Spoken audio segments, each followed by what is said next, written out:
Yo, what's up, guys? Welcome to another episode of Intelligence Maxing. I think this is day 68 now, but I'm gonna spend some time reading Poverty by America, which is written by Desmond. I think he's a professor of sociology at Princeton University, so really smart guy, does a lot of research on, I want to say, economic policy and economic. I'm not entirely sure if there's a follow-up word to that, but research on low-income economics, that's everything. And then he wrote a book called Poverty by America, which seems like so far it's pretty interesting. It goes into the details of what I've read in the chapters, kind of pitting the background and the landscape of poverty in America and some of the support systems programs that the government currently has implemented today and also in the past. So I haven't really read too much about this, and I maybe got through the first few chapters just skimming through. I really dived deep into, I think, why we haven't made more progress.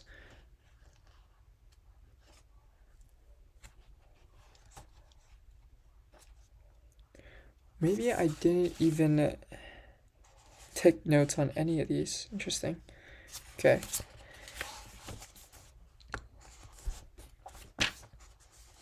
Yeah, but I do want to kind of break this down into different chapters. I think this is an interview that I ended up watching on YouTube, so I want to skip that for now.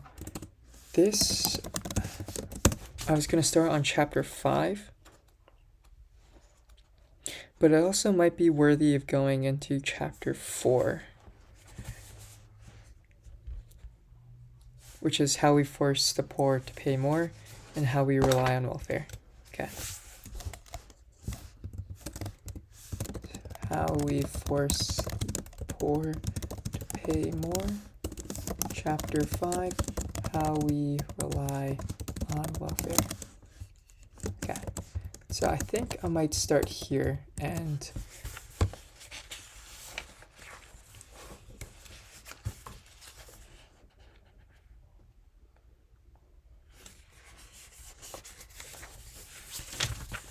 yeah, I think I might start here. So chapter 4, how we face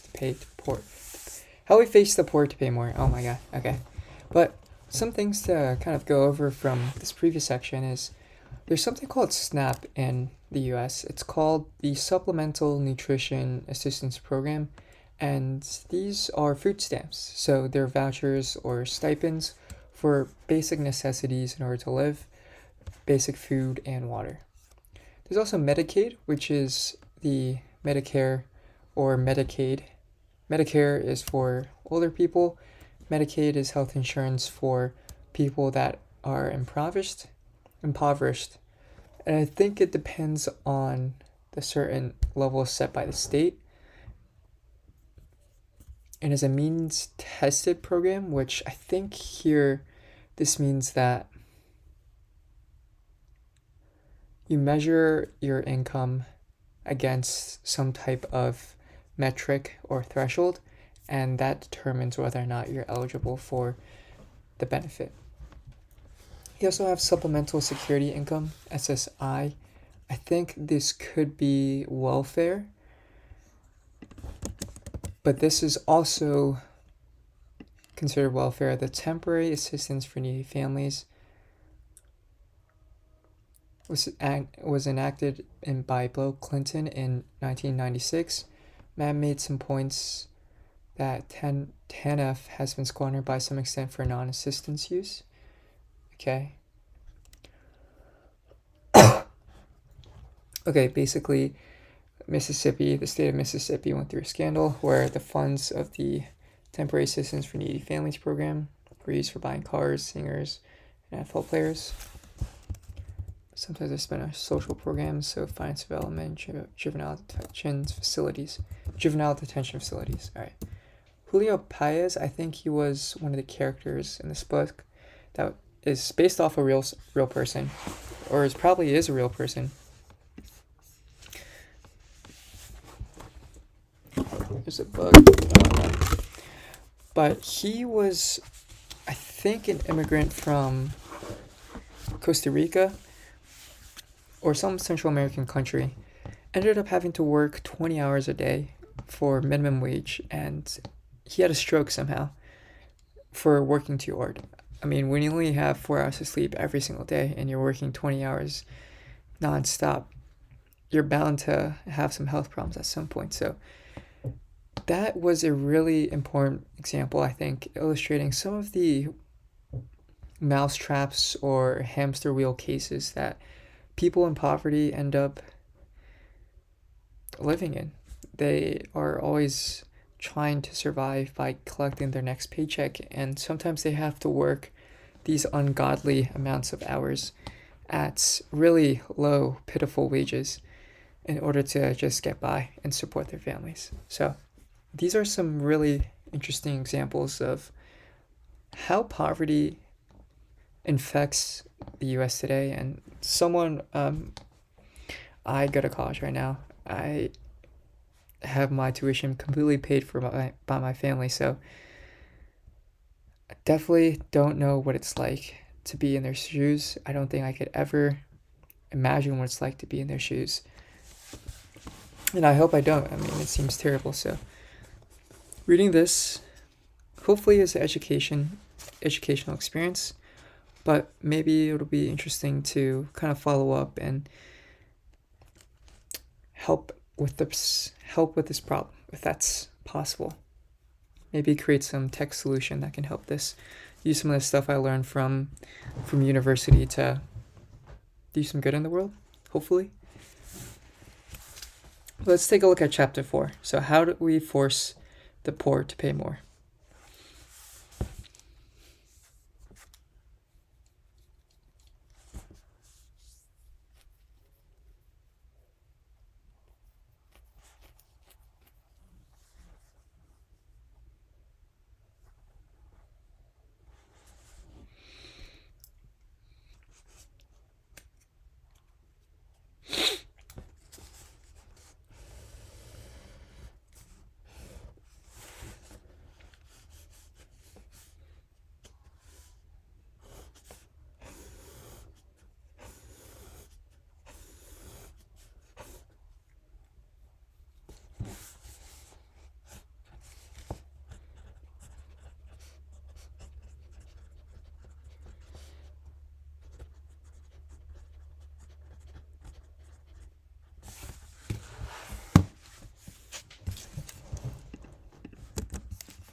Okay, so Matt has some interesting ideas. Finds exploitation using a few different examples. Right, so he defines there's something called labor exploitation. Basically, working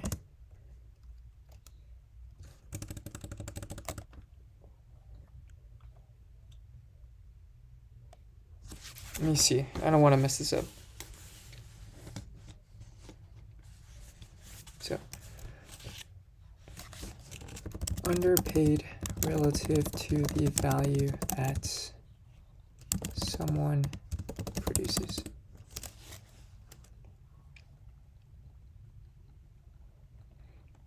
Then consumer exploitation,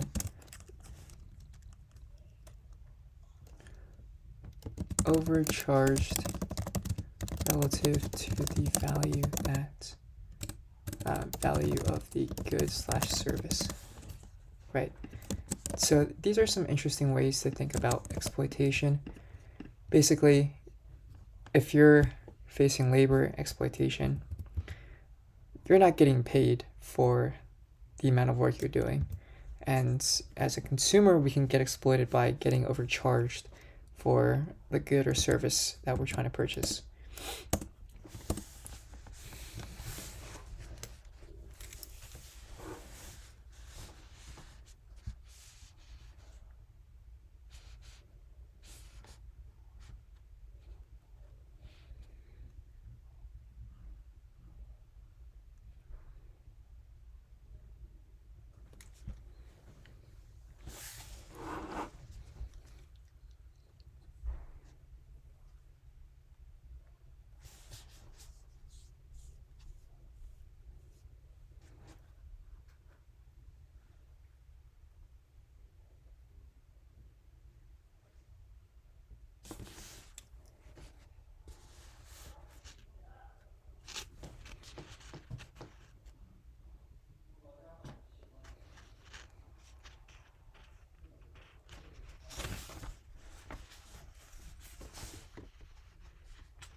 That's tenements.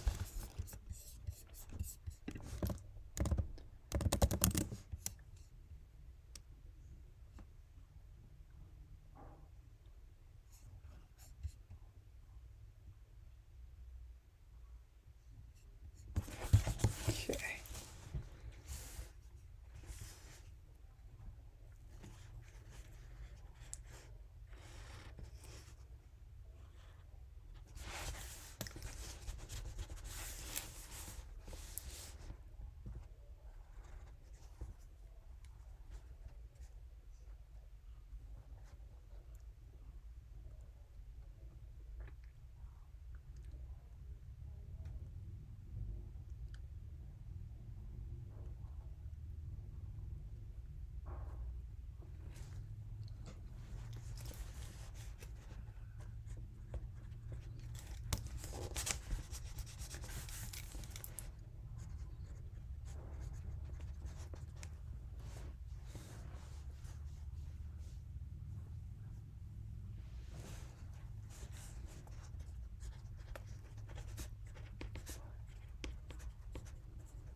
Buildings shared by multiple or with multiple dwellings.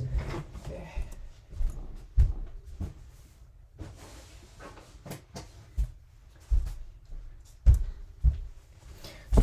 Oy.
Interesting. Okay, so it seems like what he's talking about in this chapter, or at least in this paragraph,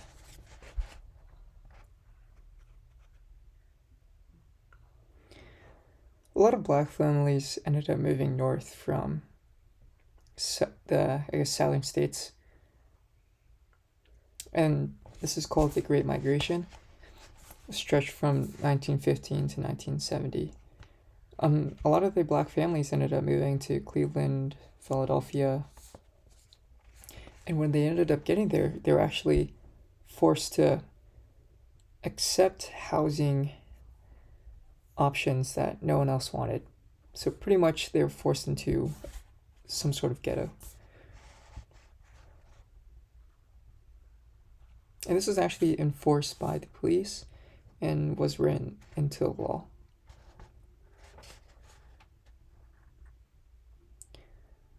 And this kind of leads into a bit of an exploitive nature.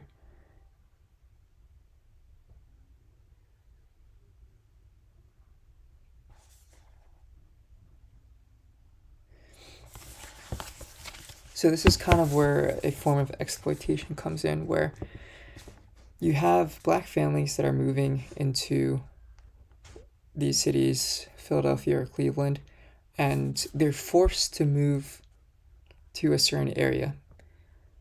So as a landlord that has houses in those areas or buildings in those areas, you're guaranteed almost by law to have people move into your tenants or to your buildings. And so if it's required by law and there's no other choice for these guys, then you pretty much have an arbitrage opportunity to raise your rents as high as possible, and no one's going to say anything about it. That's very interesting. And honestly kind of fucked up.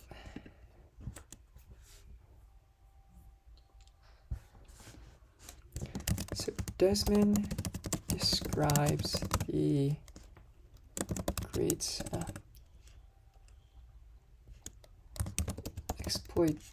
exploitation, biggest exploitation of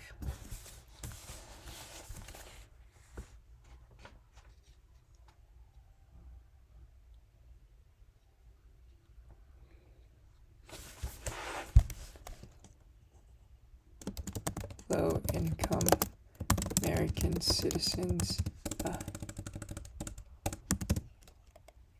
exists in the rental housing market.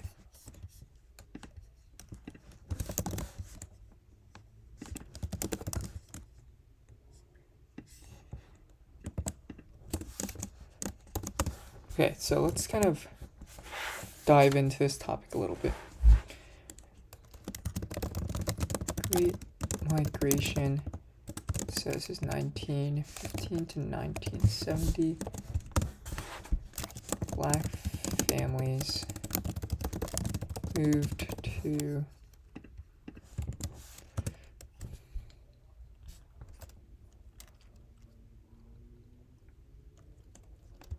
cities, moved to northern cities like Philadelphia, Cleveland,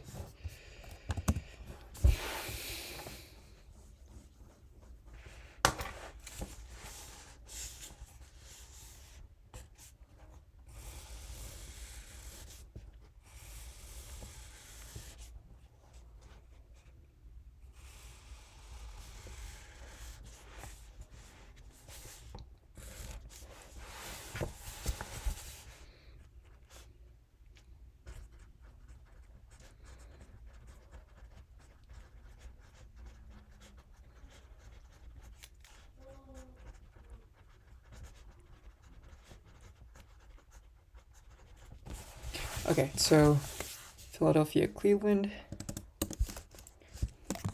When arriving in those cities, they were forced into ghettos. Landlords saw this as a arbitrage opportunity. These families had nowhere else to go by law.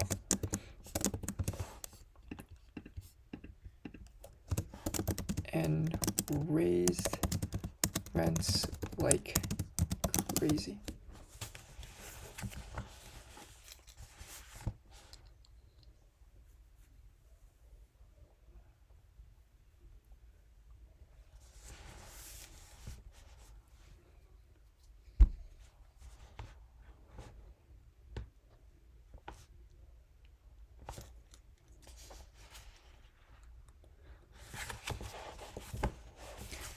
Okay, so maybe this was dissipated. Let me see. Page 3, chapter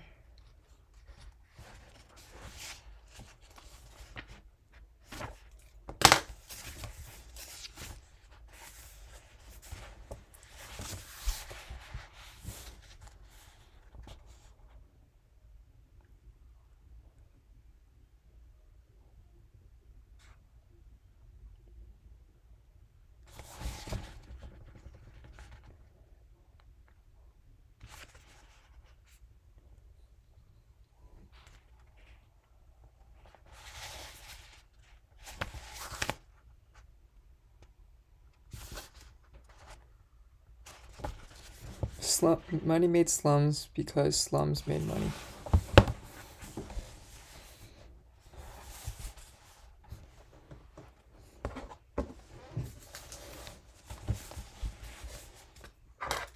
So rent has more than doubled over the past 2 decades, rising much faster than renters' income. 483.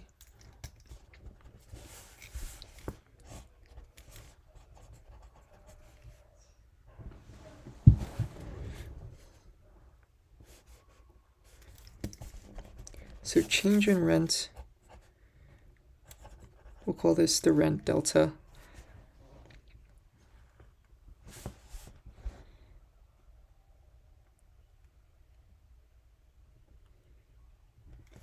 Greater than delta in income. So how much greater though? Yeah.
Oh, getting a call right now. Let's see. I'm gonna step aside real quick.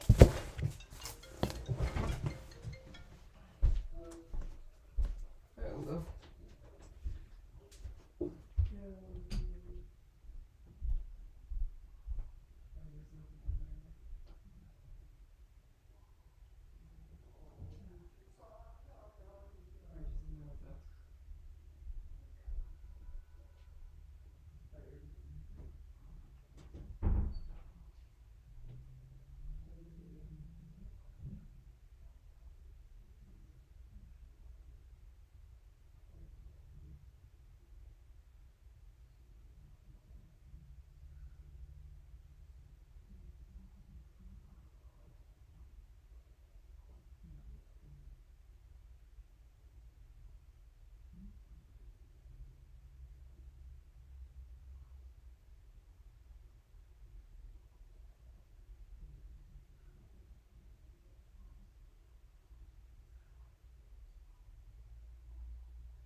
Made it back, made it back, made it back.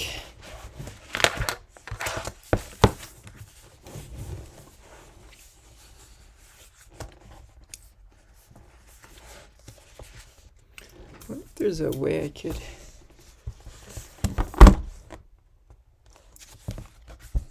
Damn it. I just killed a little bug. Go change this real quick.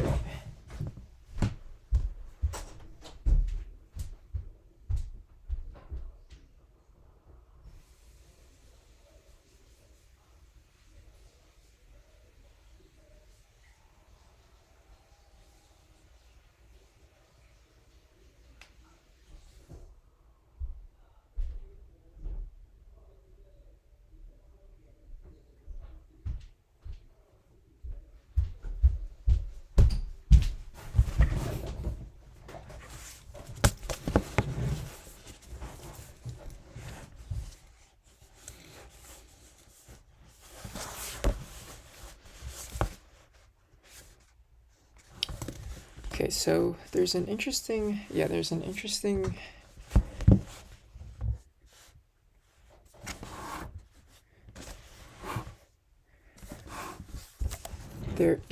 interesting statistic here, and it's the idea that today growth in rent has outpaced growth in income.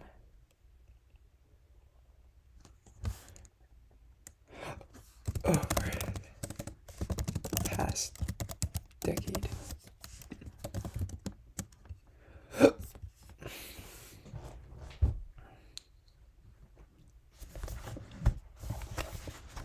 And so I think he got...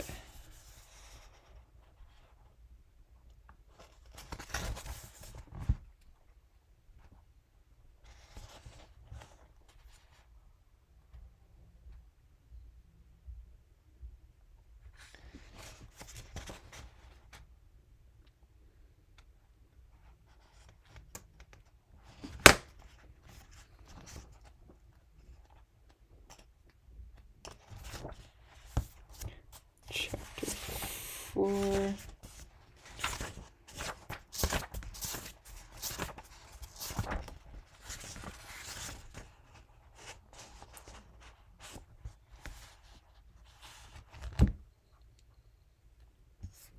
So he uses the U.S. Census Bureau American Community Survey.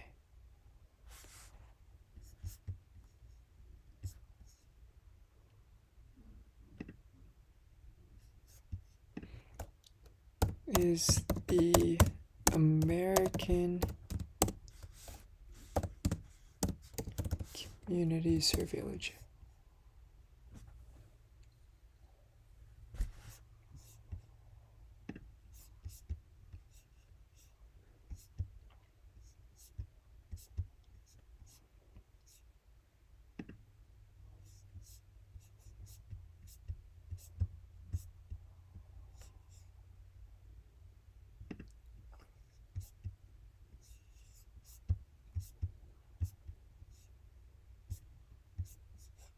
Okay, I'm not entirely sure. Maybe it's in data.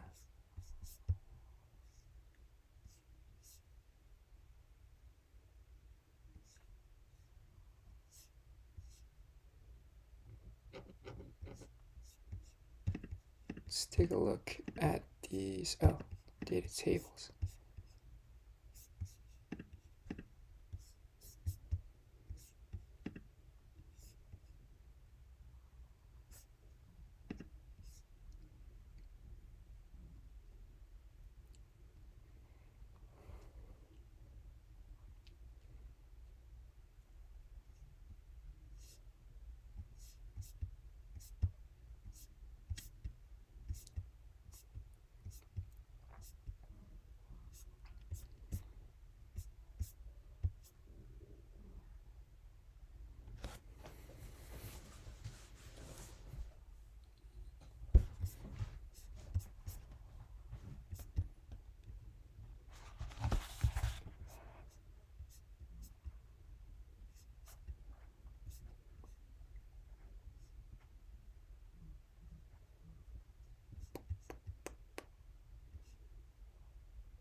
social security.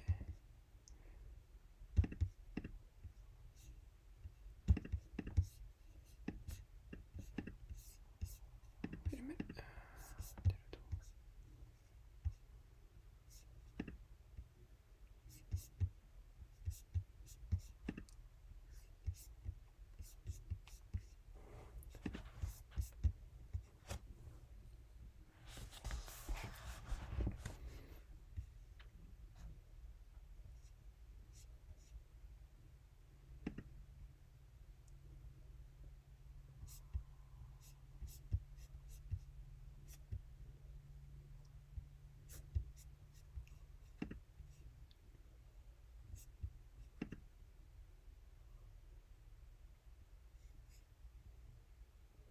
Okay, so selected social economic. Yes, this is probably interesting. Going to, I'm gonna create this narrative profiles.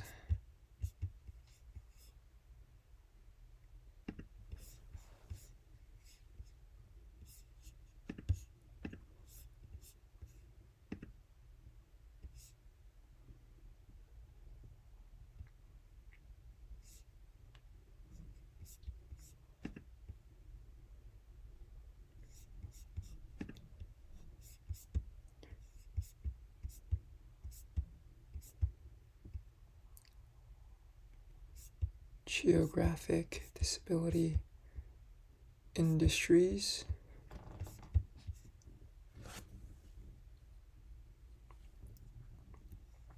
Healthcare and social assistance. Interesting.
Yeah, this could be interesting.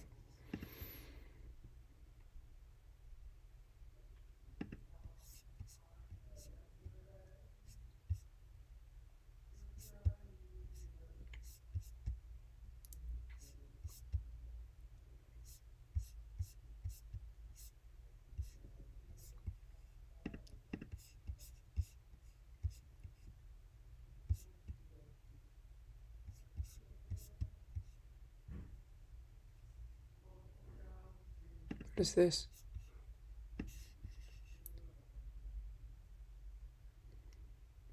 Percent of household income.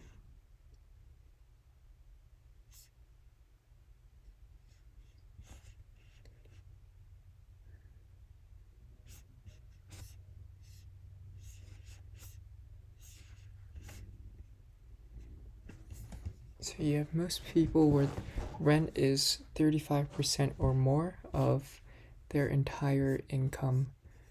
Okay, so year.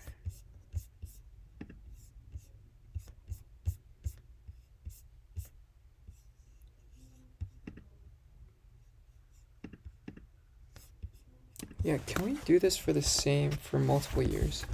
So US median rent time series.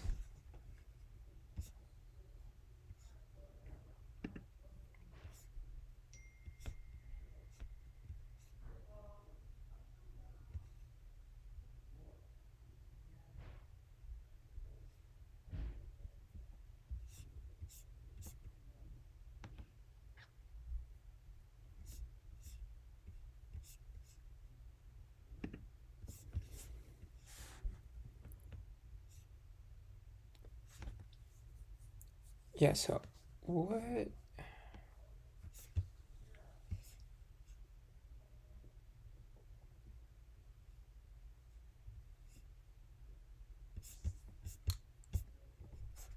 Yeah, how is rent only 400?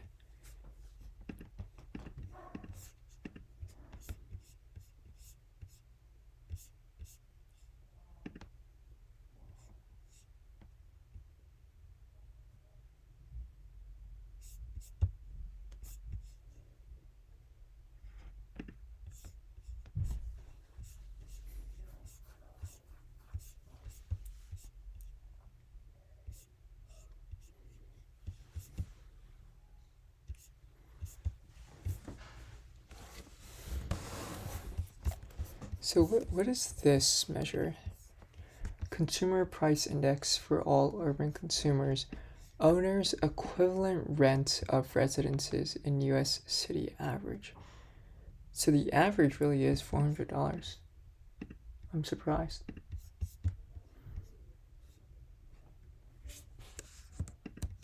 Seasonally adjusted.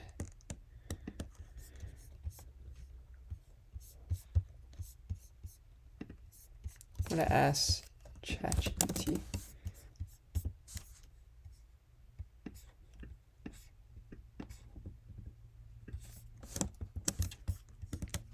What does the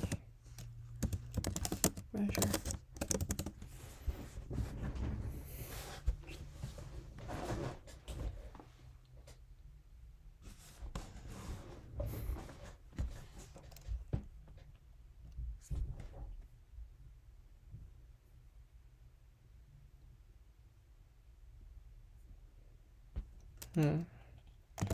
Why is this much lower compared to the actual rents?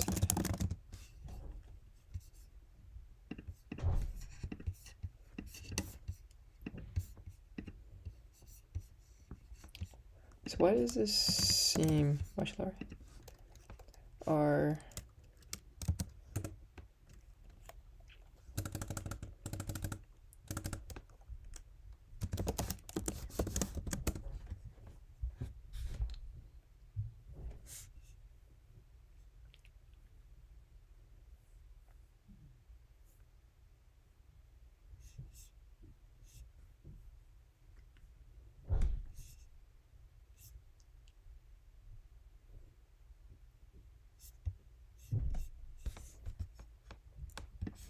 so owner's equivalent rent?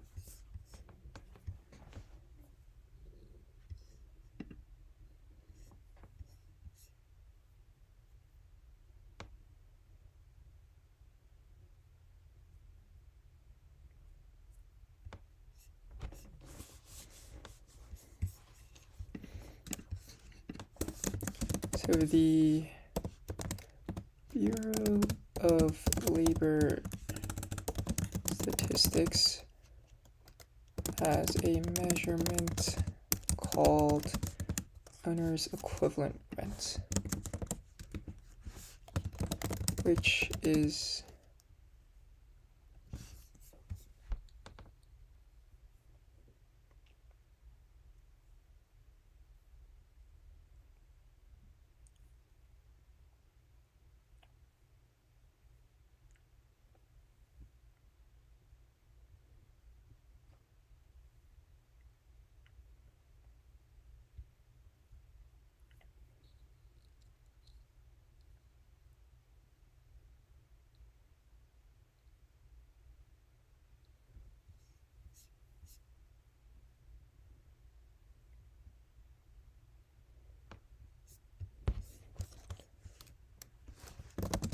idea of how much would an owner of a house pay to rent his own house.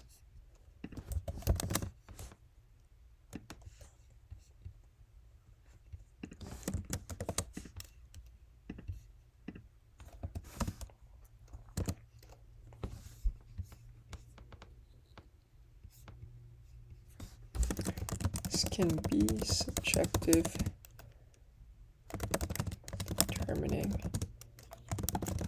actual price is.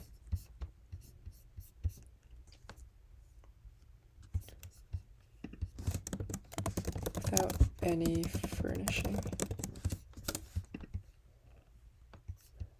Yeah, so why does this seems...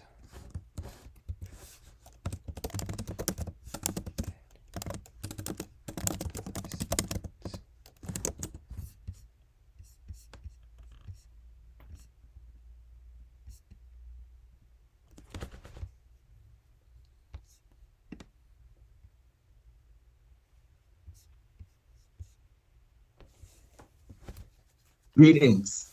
I'm Jeffrey Hill, Associate Commissioner at BLS. Some might think shelter reflects only the rental cost of owned homes and rented homes, but it is more than that. Our definition includes 4 component categories. As shown here, shelter includes weight by as much as a factor of 0.5, and in this example, I'm making it 0.5. So its weight goes from 2,000 down to about 1,000, while the other unit, which is a single-family detached unit, and its weight can be doubled.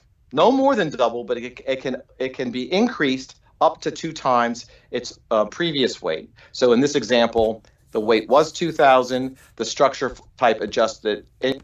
So for example, we can take New York. New York, high value area with respect to rent and property value, so that it contributes a lot to both. However, the New York metropolitan area representative sample, we are getting owners in their unit is work with the data more closely to answer that question. Hi, yeah, I'm Bill Thompson here. So the exact impact per unit is not all that great, but it's applied to every OER unit that we do have. So cumulatively, it can be kind of significant.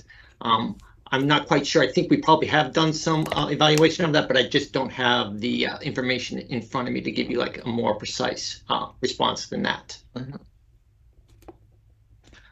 Okay, I will say, I will Bill. add this. Thank you very much, Bill. I'll add this. When I was preparing this presentation, I did have one slide. I decided to remove it because it looks very complicated.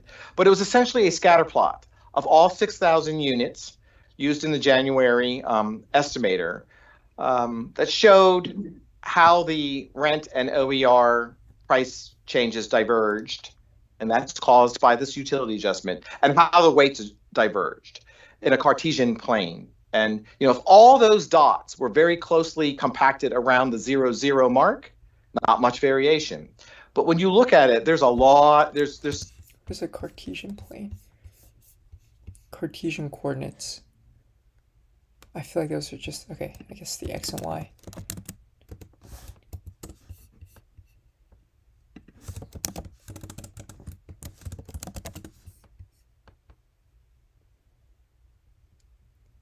From the intersection of XY axis. Okay. There's variation, both on the price side and the weight side. So the story is both. The reason the OER and the rent indexes diverge is because we have these variability in the prices, but also the weights. So we do say, generally, owner's equivalent rent is imputed by the rent sample in OER, but they're really different. It's because of all of the features that I walked through can set up this scenario where they can be different. I'm seeing from one of our statisticians that research in the past has suggested utility costs yield no significant price relative changes. Yeah. That's interesting. Okay, I think we're going to just do one more question and then we will stop because we are over time. When making these changes in methodology, do you backdate the changes, or are the period over period changes left unadjusted and thus are they left unadjusted?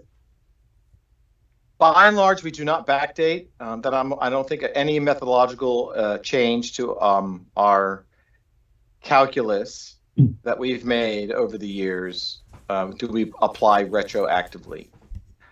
Someone can correct me if I'm missing something, but yeah, we don't backdate.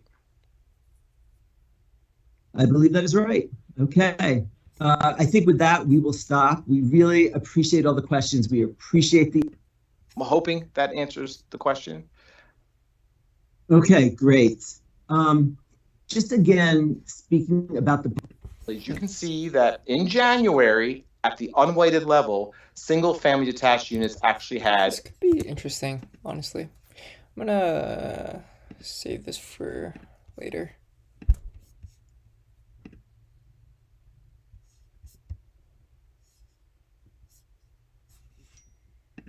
Yeah.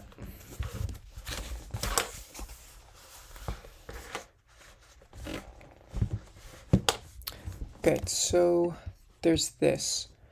The Bureau of Labor Statistics, BLS, called owner's equivalent rent, which is the idea of how much would an owner pay to rent his or her own house without any furnishing, and this can be pretty subjective when determining what the actual rent is. Now, I think what Matt Desmond uses is from the Census Bureau. Matt Desmond uses the median rent estimated from the what do you call this? From the American Community Survey.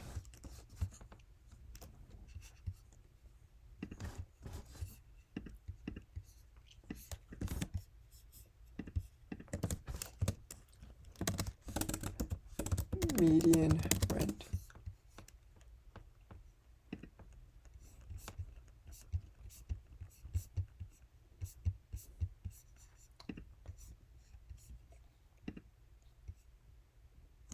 Let's see.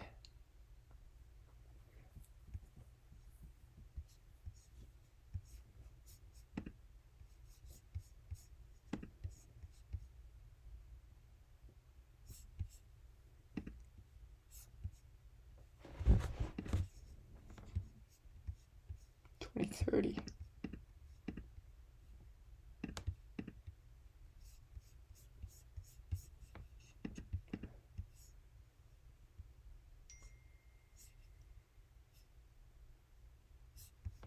Is there a way to do a time series?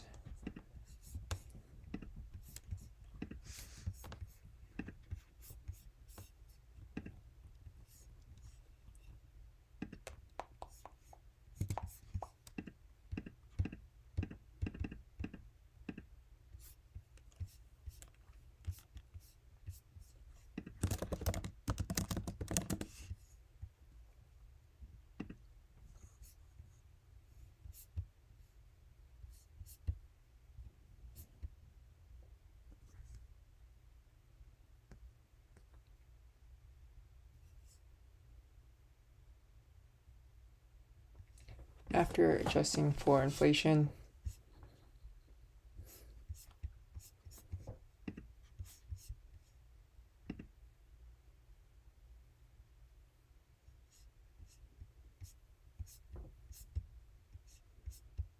Okay, well this, yeah, still doesn't help. I wonder.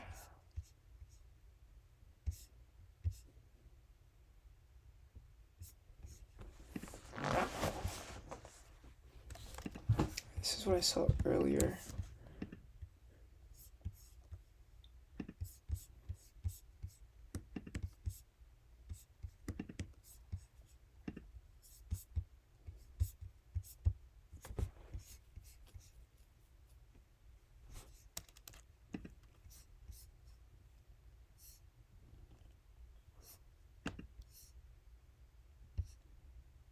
Okay, it's fine.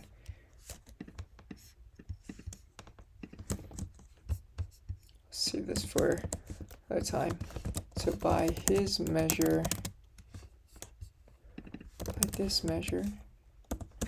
the median rent has more than doubled from 43 in 2000 to 1,216 in 2021.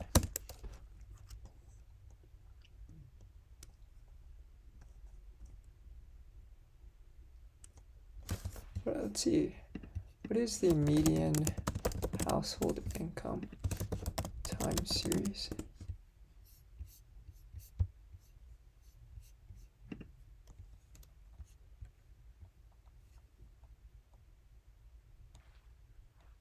So it hasn't doubled, unfortunately.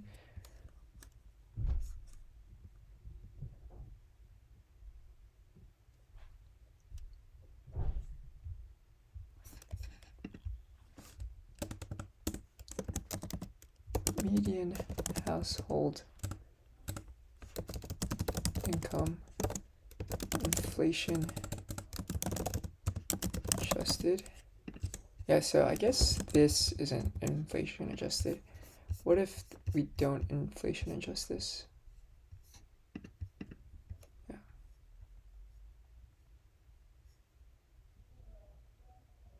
I see.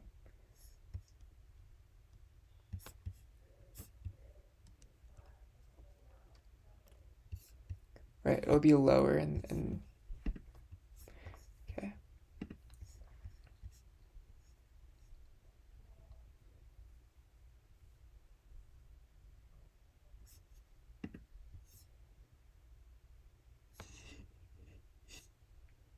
Although when you do look at this, it is almost double in 2000.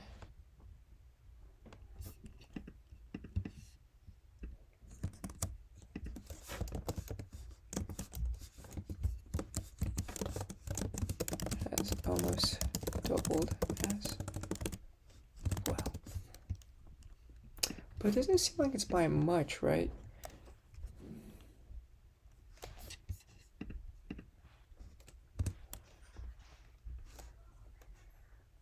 So 41K in 2002. What's it today? 74,000.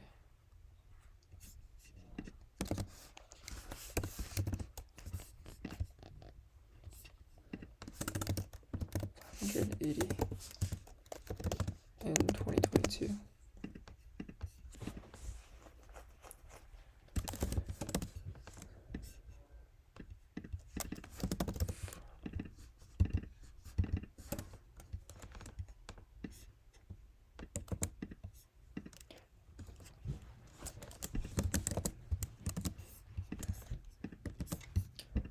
So Fred,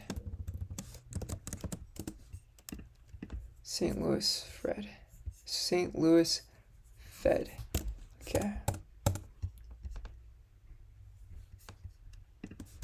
So 4K in 2022, right.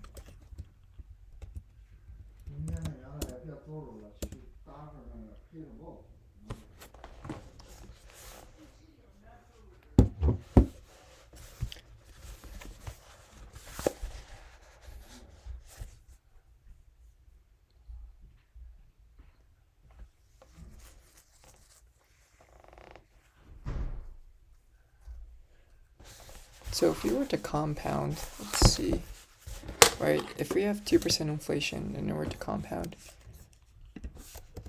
inflation, let's see, 1.02 raised to the 20.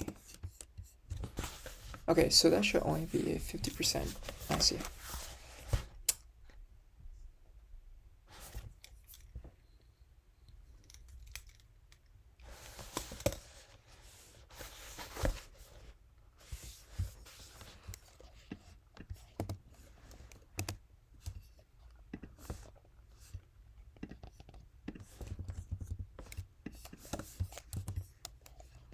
Times 40, 60,000-ish. Yeah.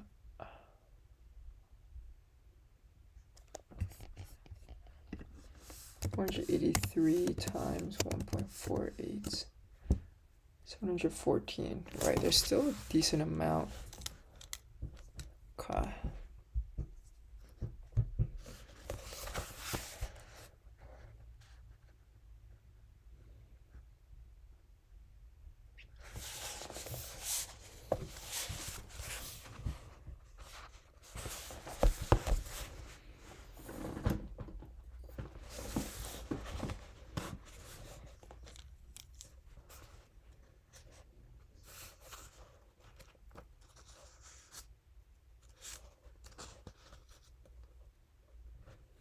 So the data shows that rental revenues have far outpaced property owner expenses in recent years, especially in multifamily properties located in poorest neighborhoods.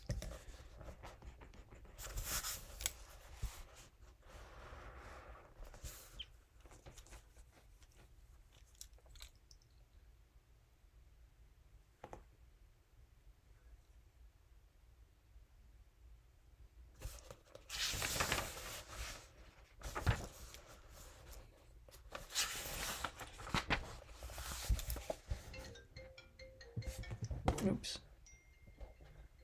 Okay, so I think I might end this here. I didn't get too far, but I'm getting a call from Allison now. I think we actually came across an interesting idea here with rent and okay, I'm gonna add this one last idea here. So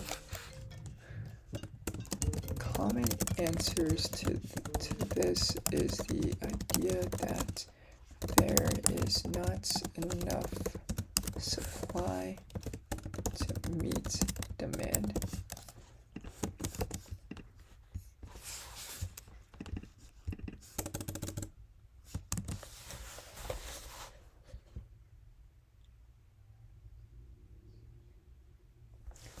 Okay. Also, government zoning laws, regulation, and zoning restrictions have made buildings more expensive. Those costs are passed on to the renters, so landlords need to charge more in order to receive a decent IRR. Okay, so with that, I will end this here. Thanks for tuning in. It seems like we learned a bit about how the rental market in the US can exploit a lot of the lower income people. It seems like there has been a history of exploitation, especially among black families, as they were required to live in ghettos by law. So I have to figure out specifically what laws those might be, and maybe they're not even laws, but more so unwritten rules by certain collectives of housing owners or apartment renters or apartment landlords. So with that, I'm going to end the stream here. Thanks for tuning in, and I'll catch you guys in the next one. Peace.